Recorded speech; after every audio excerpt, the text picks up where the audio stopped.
Praise the lord. దేవుని పరిశుద్ధ నామానికి మహిమ కలుగునుగాక.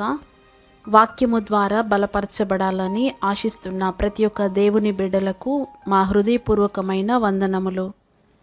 ప్రియులారా, ఇది నాన్న పరిశుద్ధ గ్రంథములో నుండి ధ్యానమునకై 103వ కీర్తన 2-3 వచనాల్ని మనము చదువుకున్నట్లయితే చాలామందికి సుపరిచితమైనటువంటి వచనము.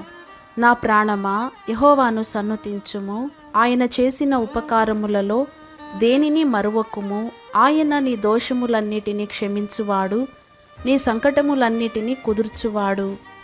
వేరే తర్జుమాలో నీ సమస్త రోగములను స్వస్థపరచువాడు అని వ్రాయబడి ఉంటుంది. ఆయనను నీవు ఎప్పుడైతే స్తుతిస్తావో ఆయన నీ సమస్త రోగముల నుండి విడిపిస్తాడు. ఆయనే నీ సమస్త రోగములను స్వస్థపరచగలిగిన ఆరోగ్య ప్రదాత అయిన దేవుడు, పరమ వైద్యుడు. ఈ లోకములో ఉన్న వైద్యులందరూ నేను చెయ్యి విడిచిపెట్టిన ఆయన విడువనటువంటి పరమ వైద్యుడిగా ఉంటున్నాడు. యెషయా గ్రంథం 53వ అధ్యాయము 3-4 వచనాలలో నిశ్చయముగా అతడు మన రోగములను భరించెను, వ్యాధిని అనుభవించిన వాడుగా ఉన్నారని చూడగలము. అంతేకాకుండా మన యావత్ బాధలో కూడా ఆయన బాధ నొందిన దేవుడు. నీ రోగము, నీ వ్యాధి, నీ బాధ అర్థం చేసుకోగలగాలంటే దానిని అనుభవించిన వారైతేనే సంపూర్ణంగా అర్థం చేసుకోగలుగుతారు. ఉదాహరణకు చూడండి, ఎవరైనా ఒక వ్యాధితో బాధపడే వ్యక్తి ఇంకొక వ్యక్తి కూడా అదే వ్యాధితో బాధపడుతున్నప్పుడు, నేను కూడా ఈ యొక్క వ్యాధితో నేను ఒకప్పుడు బాధపడ్డాను, ఇలా ఉంటుంది అని ఒకరికొకరు ఆ బాధని షేర్ చేసుకుంటూ ఉంటారు. కానీ బాధ అనుభవించినటువంటి వ్యక్తి అయితే పెదవులతో చెప్తారు, అదేముందిలే, వ్యాధి నుండి ఉపశమనం కలుగుతుంది, కొంతకాలం అలా ఉంటుంది, ఏం కాదులే అని పైకి పొడి మాటలతో ఆదరించి ధైర్యపరచవచ్చు. కానీ అది క్షణికమైనటువంటి ఆదరణ, క్షణికమైనటువంటి ఉపశమనాన్ని కలిగించి ఏదో కొంచెం రిలీఫ్ కలుగుతుంది. కానీ సంపూర్ణంగా వ్యాధిలో ఉన్న వ్యక్తికి స్వస్థత అనేది కలగదు. కానీ ఒక మనిషి ఇంకొక మనిషితో అన్నీ పంచుకోగలుగుతాడు, కానీ ఎంత ప్రేమించిన వారైనా వ్యాధిని పంచుకోలేరు కదండి. ఎగ్జాంపుల్, మనకు కరోనా వ్యాధి టైంలోనే మనకు అందరికీ తెలిసినటువంటి విషయాలు. ఎంత ప్రేమ కలిగిన వారైనా వ్యాధిని పంచుకోవటానికి ఇష్టపడరు.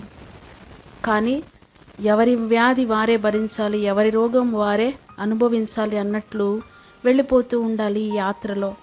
దానిని మన యేసయ్య భరిస్తున్నారు. మన వ్యాధులను, మన బాధలను, మన రోగములను ఆయన భరించుచు మనల్ని అర్థం చేసుకోగలిగిన మంచి దేవుడు మన ప్రభు అయిన యేసుక్రీస్తు ఒక్కరే అని ప్రతి ఒక్కరూ తెలుసుకోగలిగితే ఎంతో మేలు. ప్రియులారా,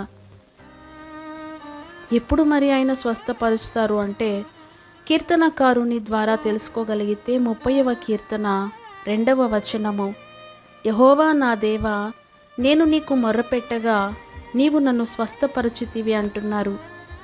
ఆయన పొందిన గాయములు మనకు స్వస్థత, మనకు అనారోగ్యాలలో నుండి మనము స్వస్థపరచబడి సదాకాలము ఆరోగ్యవంతులుగా ఉండాలనే పునరుత్థానపు శక్తితో తిరిగి లేచారు మన ప్రభువైన యేసుక్రీస్తు.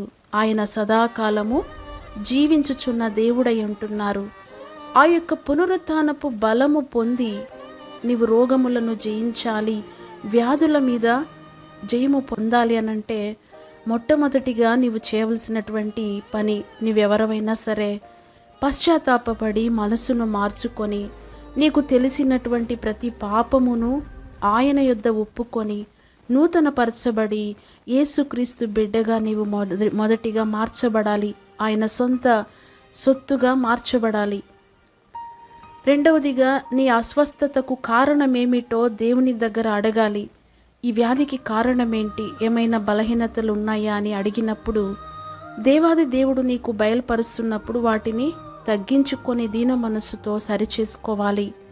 మూడవదిగా స్వస్థతను గూర్చినటువంటి వాగ్దానాలను విశ్వసించి ఎత్తిపట్టి వాగ్దానముల ద్వారా బలము పొందుకోవాలి. దానికి మంచి ఉదాహరణ రోమీలకు రాసిన పత్రిక 4:20. అబ్రహాం యొక్క జీవితం మనకెంతో మాదిరిగా కనిపిస్తుంది. విశ్వాసం వలన బలము పొందుతున్నారు, వాగ్దానాన్ని విశ్వసించి. అంతేకాకుండా ఆత్మీయ జీవితములో ఎవరితో కూడా విరోధ భావము లేకుండా, చేదైన వేరు మనలో మలవకుండా, మనస్మర్ధులు లేకుండా క్రీస్తు ప్రేమలో నిలిచి ఉండటానికి ప్రయాసపడాలి. ఏమైనా చేదు మనసులో ఉన్నట్లయితే దానిని తొలగించుకోవాలి. అలా ఉన్నప్పుడు ఆత్మీయ జీవితంలో ఒక క్షేమాభివృద్ధి కలుగుతుంది. ఉదాహరణకు ఎఫెసీయులకు రాసిన పత్రిక 4:16 మనం చదువుకోవచ్చు. అంతేకాకుండా స్వస్థత పొందకుండా ఉండటానికి ద్వేషము అడ్డుగా ఉండకూడదు. యాకోబు రాసిన పత్రిక 5:15లో ఒకరితో ఒకడు ఒప్పుకొనటం, ఒకరి కొరకు ఒకరు ప్రార్థన చేయటం అవసరం.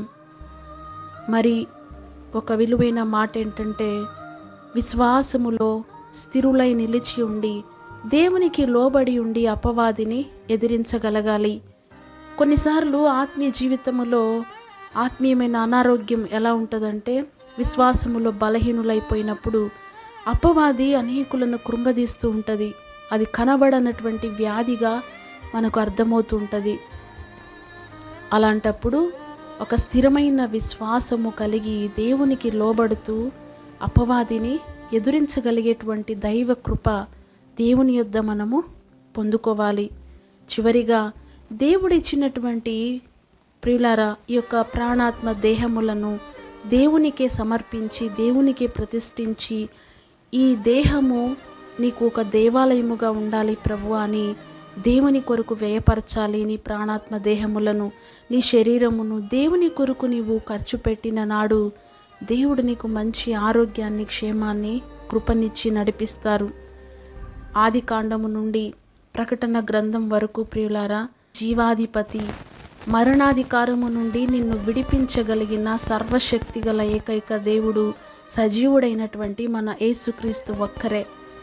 ఇక్కడ కాస్త మరి నీ ఆలోచనలన్నీ, నీ అనుమానాలన్నిటిని ప్రక్కన పెట్టి ఆయన వైపు చేతులెత్తి స్తుతించి మొరపెట్టి ప్రార్థించినట్లయితే నిశ్చయముగా నీకు ఇక తిరుగుండదు. అట్టి విశ్వాసము కలిగిన ప్రతి ఒక్కొక్కరిని నా దేవుడు దీర్ఘాయువు చేత తృప్తిపరచునుగాక. ఆమెన్.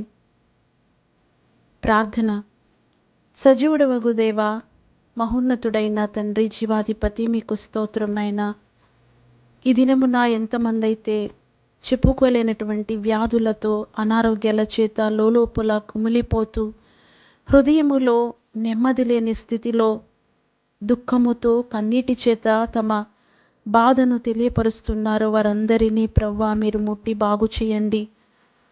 మీ గాయాలలో ఉన్న స్వస్థతను తేరి చూడాలని, అనుభవించాలని ఆశిస్తున్న ప్రతి ఒక్కొక్కరికి మీ యొక్క స్పర్శను కలుగచేయండి. మీ యొక్క ఆరోగ్యాన్ని ఇవ్వండి.